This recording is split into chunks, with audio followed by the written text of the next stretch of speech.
Return দাখিল সংক্রান্ত ধারা 166 এর সংশোধন সম্পর্কে বলবো। আয়কর আইন 2023 এর বিধান 166 এর উপধারা 1 এর দফা গ হ এ উল্লিখিত কেবল দাতব্য উদ্দেশ্যে প্রতিষ্ঠিত কোনো প্রতিষ্ঠান ব্যতীত চিহ্নগুলি ও শব্দগুলি বিলুপ্ত করা হয়েছে।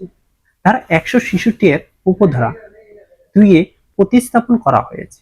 প্রতিস্থাপিত বিধান অনুযায়ী নিম্নবর্ণিত ক্ষেত্রসমূহে রিটার্ন দাখিল বাধ্যতামূলক হবে না।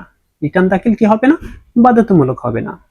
কোনো শিক্ষা প্রতিষ্ঠান যা বাংলা ভাষা পাঠ্যদানকারী প্রাথমিক, প্রাক প্রাথমিক বিদ্যালয় বা সরকারি মাধ্যমিক এবং উচ্চ মাধ্যমিক বিদ্যালয় যা মাসিক পেমেন্ট এবং আদেশভুক্ত এমপিও শিক্ষা প্রতিষ্ঠান, ইংরেজি ভার্সন কারিকুলাম নেই যেই সকল প্রতিষ্ঠানের ক্ষেত্রে, এবং সরকারি বিশ্ববিদ্যালয়, বাংলাদেশ ব্যাংক এবং বাংলাদেশ টেলিযোগাযোগ নিয়ন্ত্রণ কর্তৃপক্ষ ক্ষেত্রে, বাংলাদেশে সিকিউরিটি অ্যান্ড এক্সচেঞ্জ কমিশনের ক্ষেত্রে, স্থানীয় কর্তৃপক্ষ ও ক্যান্টনমেন্ট বোর্ডের ক্ষেত্রে, কোনো আইন বা সরকারি আদেশ দ্বারা প্রতিষ্ঠিত যে কোনো সংস্থা, কর্তৃপক্ষ, কমিশন, ইনস্টিটিউট, বোর্ড, একাডেমি অনুরূপ সংস্থা যারা কোনরূপ বাণিজ্যিক কার্যক্রম পরিচালনা করে না এবং যাদের পরিচালন ব্যয় এবং আংশিক বা সম্পূর্ণ নির্বাহের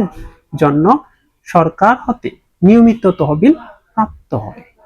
এতিমখানা, অনাথ আশ্রম এবং ধর্মীয় উদ্দেশ্যে প্রতিষ্ঠিত কোনো প্রতিষ্ঠান, কোনো অনিবাসী স্বাভাবিক ব্যক্তি যার বাংলাদেশে কোনো নির্দিষ্ট ভিত্তি নেই, তহবিল এবং এখানে ভোট কর্তৃক সরকারি গেজেটের প্রজ্ঞাপন দ্বারা রিটার্ন দাখিল করা হতে অব্যাহতিপ্রাপ্ত ব্যক্তিবর্গ সংশোধিত বিধান 2025-26 অর্বর্ষ হতে প্রযোজ্য হবে।